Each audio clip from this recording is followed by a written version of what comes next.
Hey friends, thanks so much for your support of Studio Wesley. I just want to bring you another leadership moment that I hope will encourage you. It's been really pondering on how leaders are made.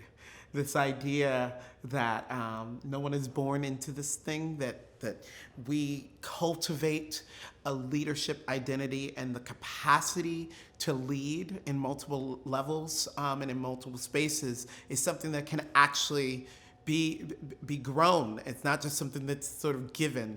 But I've been reading this book by Todd Bolsinger called Tempered Resilience, and it's a really good one. I invite you to consider it. But he makes a statement about adaptive leadership, that adaptive leadership is what leadership is, and I want to even take that a little bit further and say to you, maybe an idea that's implicit, but I want to make it explicit, that leaders are made through leading. Let me say that again. Leaders are made through leading. Some of us, I think, have this implicit thing that says that because I have this title, I'm a leader. Or because I have this training, I'm a leader.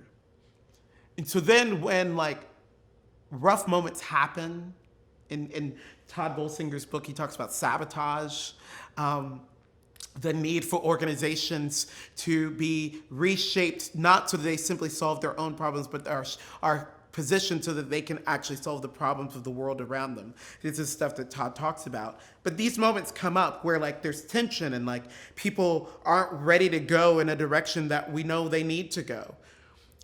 I think Todd sees, and I see it this way too, that this is where leaders are made.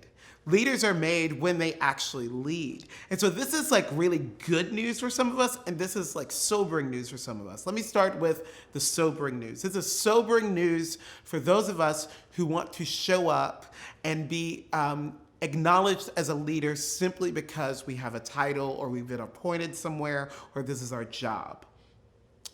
I don't know if that actually ever happens in real time, and maybe some people are going easy on us by letting us believe that simply because we have a job, that means that we're going to lead. But friends, trust is built, in regard to leadership, trust is built when leaders actually get in front of their people, in the midst of people, and lead, exert leadership, and look for ways to even earn the right to lead. And that's how leadership actually is made. That's how leaders are made. And so I invite those of us who are leading because this is our job, our title, our credential, our training, to really ask the question, am I assuming that because I sit in an office that people are going to follow me?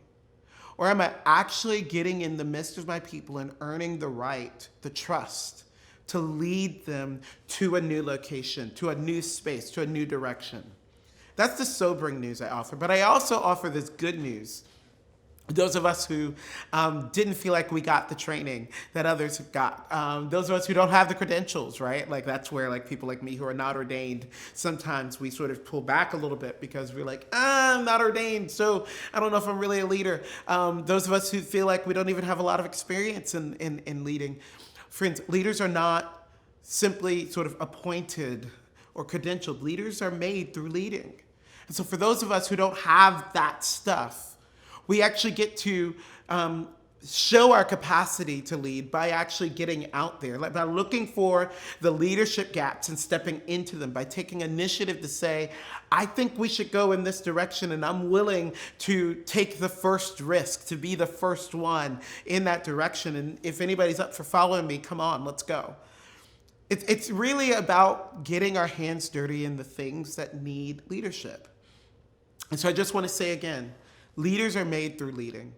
Leaders are not made in the classroom. Leaders are not made simply because they have a title or are appointed. Leaders are made through leading. So friends, I'll say it again, as I've said in so many other these leadership moments, we need you to lead. We need you to actually get out there. Yes, the church and many sectors need you to lead, but definitely we need folks who are willing to lead the next generation. And so I invite you to not lean on your credentials and your appointments and your jobs. And I invite you to not step back simply because you don't have those things. I invite all of us to grow our leadership capacity by actually getting in the stuff and leading. So I hope that that encourages you and challenges you as well.